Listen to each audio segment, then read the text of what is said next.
اور اب تو سفارش بھی نہیں چلتی، اب تو ٹھیک ٹھاک جو ہے نا ہر شخص کہتا ہے کہ جناب پیسے دیں اور اپنا کام کروائیں۔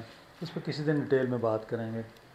دوسری طرف سہیل آفریدی صاحب نے کئی اعلانات کیے کہ جی فوج کو ہم واپس بھیج دیں گے، آج تک وہ اس پہ عمل نہیں کر سکے۔ انہوں نے کہا کہ صنم جاوید کو اغوا کیا ہے، میں کارروائی کروں گا، کچھ نہیں ہوا، کوئی ایف آئی آر کسی کے خلاف نہیں ہوئی، ایک جنرل ایف آئی آر ہوئی۔ اس کے بعد انہوں نے جرگے میں پی ٹی ایم کے لوگوں کو بلایا، وہ اغوا ہو گئے، آج تک وہ برآمد نہیں ہوئے۔ تو یہ تمام ایشوز ہیں۔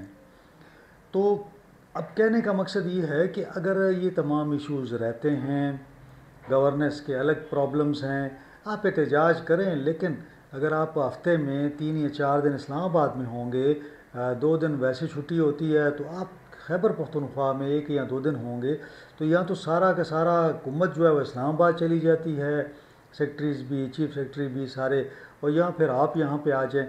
تو یہ ایشوز چل رہے ہیں۔ میں دیکھ رہا تھا گورننس کے حوالے سے کہ لا اینڈ آرڈر کی سچویشن جو ہے وہ تیرا کے حوالے سے بہت زیادہ خراب نظر آ رہی ہے۔ تیرا سے تشکیلیں آ رہی ہیں، اور یہ جو ریسنٹلی حملے ہوئے، ایک سوئی گیس کا پائپ جو ہے وہ انہوں نے اڑا دیا، پھر ایف سی ہیڈ کوارٹر پہ جو حملہ ہوا، یہ تمام لوگ جو تھے افغان ملوث ہیں، لیکن یہ لوگ تیرا سے آئے۔ تو تیرا میں جو لوگ موجود ہیں یہ وہی وہاں سے جو ہے آج کل جو پشاور میں کارروائیاں ہو رہی ہیں تو تیرا سے ہو رہی ہیں۔ تو اب ایک آپریشن کے حوالے سے بات ہو رہی ہے، تو دیکھنا ہے کہ صوبائی حکومت اور جو ہمارے افواج ہیں وہ ایک پیج پہ آتے ہیں یا نہیں۔ این ایف سی کا اجلاس بھی آ رہا ہے 4 تاریخ کو، 4 دسمبر کو تیاری ہو رہی ہے۔ اب یہ دیکھنا ہے کہ وزیر اعلیٰ صاحب کس حد تک کامیاب ہوتے ہیں کنونس کرنے میں اور اپنا حصہ لینے میں۔ ظاہر ہے کہ اگر آپ نے حصہ لینا ہے تو آپ نے بات چیت دلائل سے بات کرنی ہے، اور اگر آپ ظاہر ہے اگر آپ اسی طرح سخت لہجہ اختیار کریں گے یا سخت رویہ اختیار کریں گے تو اس کا کوئی فائدہ نہیں ہے۔ البتہ میں یہ دیکھ رہا تھا کہ ٹھیک ہے وزیر اعلیٰ صاحب کو حق حاصل ہے کہ وہ جا کے اپنے لیڈر سے ملیں، لیکن معاملہ یہ ہے کہ اس دن انہوں نے پشاور میں ایک جلسہ کیا 26 نومبر کو، اس میں لوگوں کی تعداد بڑی کم تھی، کوئی کہہ رہا ہے 1000، کوئی 2000، 3000، تو یہ تعداد بڑی کم ہے۔ اب 7 تاریخ کو پھر پشاور میں جلسہ رکھا گیا ہے احتیاط میں، تو اب دیکھتے ہیں کہ اس میں کتنے لوگ آتے ہیں۔ لیکن جہاں تک میں دیکھ رہا ہوں، ایک تو موسم کی شدت زیادہ ہے، سردی بڑھ رہی ہے، دوسری جانب آپ کو پتہ ہی ہے کہ ماحول بھی اس طرح نہیں ہے کیونکہ بارشیں نہیں ہیں اور کافی آلودگی ہے، تو لوگ ویسے بھی تھوڑے سے بیمار بھی ہیں۔ یہ تمام اپنی جگہ، لیکن ساتھ ساتھ لوگوں کی توقعات بھی ہیں کہ بھئی کس طرح ان کے مسائل حل ہوں گے۔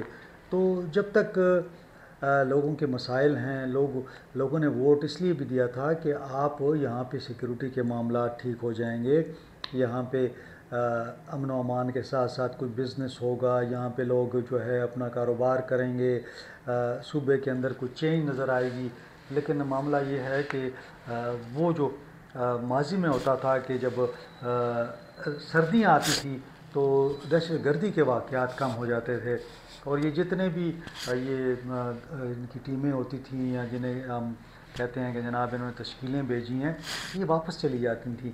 لیکن اس مرتبہ یہ جو سال ہے اس کے اندر ہم نے یہ دیکھا ہے کہ تحریک طالبان کے لوگ افغانوں کے ساتھ مسلسل حملے کر رہے ہیں۔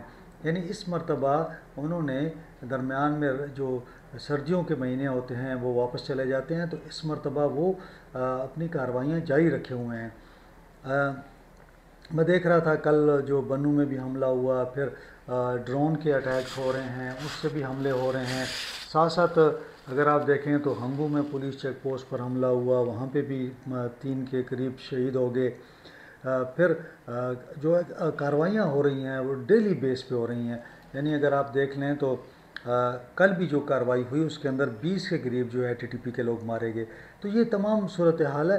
ایسے میں وزیر اعلیٰ صاحب کو چاہیے کہ ٹھیک ہے وہ ملنے کے لیے کوشش کریں، لیکن یہ ہے کہ اگر وہ بات چیت کے ذریعے کوئی راستہ نکال لیں اور ملاقات کر لیں تو میرا خیال ہے بہتر ہے، ورنہ میرا نہیں خیال ہے کہ جیسے وہ بتایا گیا جناب سیڑھیاں آ گئی ہیں اور وہ سیڑھیوں سے چڑھ کے اوپر، یہ ایسا نہیں ہو سکتا۔ ظاہر ہے کہ فالس فلیگ آپریشن بھی ہو سکتا ہے، اور اگر واقعی کارکن طیش میں آگے جذبات میں آگے تو جیل پہ حملہ کر دیں تو وہ بھی پھر نیگیٹو ہو جائے گا. میرا خیال میں اس کا بڑا ایک برا اثر پڑے گا. ٹھیک ہے، بات چیت کے ذریعے کوشش کریں، عدالتوں کے ذریعے کوشش کریں کہ آپ کو ایکسیس مل جائے، ورنہ میرا نہیں خیال ہے کہ ویسے حکومت پہ کوئی پریشر آئے گا کہ حکومت آپ کو کوئی وہاں پہ ملنے کے لیے کسی دباؤ میں آئے گی. بات چیت سے راستہ نکل سکتا ہے، یا عدالتیں دوسری صورت میں عدالتیں حکم دے سکتی ہیں، اس جانب کوشش کرنی چاہیے. باقی صوبے کے جو معاملات ہیں میرے خیال میں کہ اس پر توجہ دینے کی ضرورت ہے، ورنہ ہم دیکھ رہے ہیں کہ افغان میڈیا نے ایک ٹویٹر اکاؤنٹ سے چلایا ہے کہ جناب عمران خان صاحب جو ہیں وہ وفات پا چکے ہیں، پھر انڈین چینل نے اس کو اٹھا لیا، پھر پاکستان کے اندر لوگوں نے اس کو اٹھا لیا، تو ایک پروپیگنڈا ہوا جس سے لوگوں کا خیال تھا کہ انتشار پھیلے گا اور لوگ جو ہیں سڑکوں پہ آ جائیں گے. تو میرے خیال میں کہ یہ ایک اور 9 مئی والی معاملات کی جانب ہمیں نہیں جانا چاہیے، ورکرز کو اشتعال نہیں دلانا چاہیے، اور جس طرح کوشش کی جا رہی ہے میرے خیال میں کہ پرامن رہیں اور کوشش کرتے رہیں. راستہ جو ہے مزاحمت بھی ہو سکتی ہے، مفاہمت بھی ہو سکتی ہے، فیصلہ تحریک انصاف نے کرنا ہے، لیکن مزاحمت کی بھی کوئی ریڈ لائنز ہونی چاہیے کہ مزاحمت جو ہے وہ کس حد تک کرنی ہے. اگر مزاحمت جو ہے وہ تشدد میں چلی جاتی ہے تو یقیناً وہ مزاحمت جو ہے پھر گلے پڑ جاتی ہے. 9 مئی آج تک جو ہے یہ لوگ اپنی جان نہیں چھڑا سکے. تو بہرحال مجھے افسوس ہے کہ سہیل آفریدی صاحب پوری رات وہاں پہ اپنے دوستوں کے ساتھ بیٹھے رہے، لیکن انہیں ملنے کی اجازت نہیں ملی. آج کے لیے اتنا ہی، انشاءاللہ اگلے ولاگ میں آپ سے ملاقات ہوگی. اپنا خیال رکھیں، اپنے اہل خانہ کا خیال رکھیں. مجھے اجازت دیں. اللہ حافظ. السلام علیکم ناظرین، امید ہے خیریت سے ہوں گے. آج ہم آپ کو ایک اسکول کا دورہ کرواتے ہیں. یہ اسکول جو ہے پاتراک دیر بالا میں ہے اور 15 سال گزر گئے ہیں، مگر پاتریک کے بیشو نمبر 1 اسکول کی دوبارہ تعمیر ابھی تک خواب ہی بنی ہوئی ہے. پاتراک کے دریا کنارے کھلے آسمان تلے بیٹھے یہ ننھے طالب علم خیبر پختونخوا کے تعلیمی ایمرجنسی کے سرکاری دعووں پر بڑا سوالیہ نشان ہیں. یخ بستہ ہوا، برف جیسی ٹھنڈ اور غیر محفوظ ماحول میں بچوں کا سبق پڑھنا اس علاقے کے باسیوں کے لیے انتہائی تکلیف دہ منظر بن چکا ہے. یہ اسکول شدید سیلاب کے دوران مکمل طور پر تباہ ہوا. مقامی لوگوں کے مطابق عمارت بہہ گئی، کمرے اور دیوار ملبے کا ڈھیر بن گئے. وقت کے ساتھ ساتھ حکومتیں بدلتی نئی منصوبوں کے اعلانات بھی ہوئے، مگر اسکول کی دوبارہ تعمیر نہ ہو سکی. KPECIP میں اس عمارت کی منظوری دی گئی، لیکن بعد میں اس مقام کو ناموزوں قرار دے کر منصوبہ مؤخر کر دیا گیا. عوام کا کہنا ہے کہ حکام نے جو نیا مقام تجویز کیا ہے وہ دور ہے اور بچوں کے لیے غیر محفوظ ہے.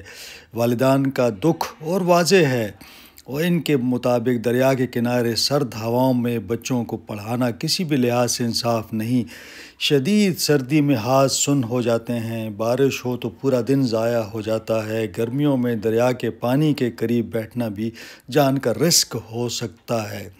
اہل علاقہ نے بارہا مطالبہ کیا کہ اسکول دوبارہ اسی گاؤں میں تعمیر کیا جائے. ان کا کہنا ہے کہ بچے تعلیم کے بنیادی حقوق سے محروم ہے اور حکومت کی غفلت نے پورے علاقے کو متاثر کر رکھا ہے. والدین کہتے ہیں کہ اگر حکومت واقعی تعلیمی ایمرجنسی نافذ کرنا چاہتی ہے تو سب سے پہلے ایسے اسکولوں کو ترجیح دے جو سالوں سے صفحہ ہستی سے مٹ چکے ہیں. پاتریاک کا بیشوا نمبر 1 اسکول ایک عمارت نہیں بلکہ 3 نسلوں کے مستقبل کا سوال ہے. لوگ کہتے ہیں صرف ایک مضبوط عمارت ہی بچوں کو محفوظ، بہتر اور باوقار تعلیمی ماحول دے سکتی ہے. اب تمام نگاہیں حکومت اور متعلقہ اداروں پر ہیں کہ وہ 15 برس سے معطل اس امید کو کب پھر سے زندہ کرتے ہیں. دیکھتے ہیں کہ سہیل آفریدی اس حوالے سے وزیر اعلیٰ خیبر پختونخوا کیا ایکشن لیتے ہیں. بہرحال یہ آج کی اہم خبر ہے اور میں آج اسی اسکول کو آپ کے ساتھ شیئر کرنا چاہ رہا تھا.